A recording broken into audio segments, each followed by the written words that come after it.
natin. Naging siya kaibigan natin. Naging siya kalakbay natin. Hindi tayo nag-iisa. Amen? Hindi tayo nag-iisa. Amen? Hindi tayo naiwan.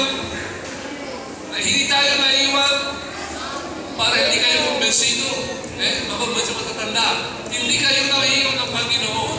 At ang liwanag na ito magiging inspirasyon natin lahat ay sa ating pamilya. So, sa ating Christmas party sa parokya, sana huwag natin kalimutan na ang Pasko ay dahil kay ang Pasko ay si walang Pasko kung wala. Amen. So, ang tunay na pamasko galing sa Diyos Ama ay ang kanyang anak. Dililigtas tayo, papatawarin tayo, gagawayan tayo, palalakasin tayo ng Panginoon sa pamamagitan ng kanyang anak na si Jesus.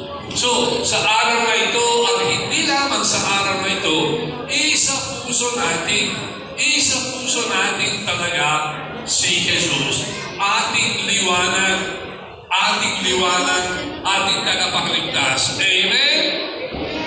At palapakan din natin ang ating mga kaibigan na isa panunguyan si Karen, si James, at saka si Randolph. Thank you very much. Maligayang Pasko po muli sa inyong lahat. Thank you so much, Father Eugene. Father.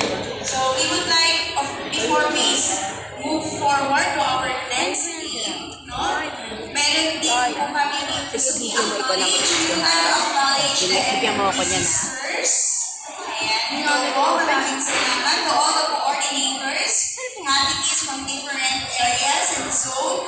Thank you so much for being here, and of course, sa lahat ng mga batang narito, maraming salamat sa inyong pagdalo. At nawa kayo ay may natutunan sa ating patuluyan dahil hindi dyan nagtatapos ang inyong happiness for today. Ano kaya yon, Ate Len?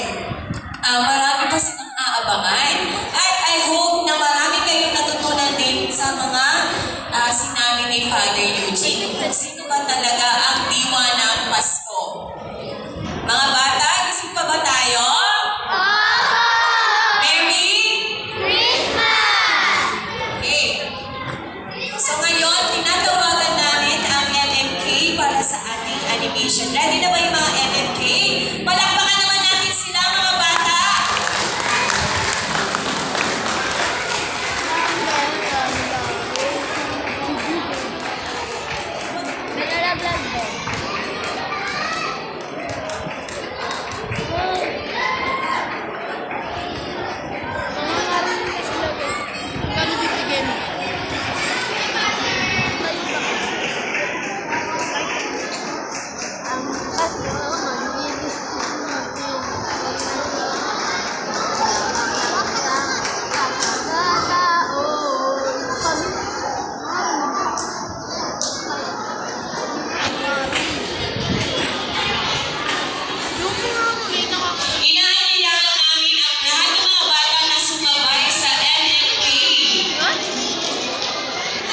Sige.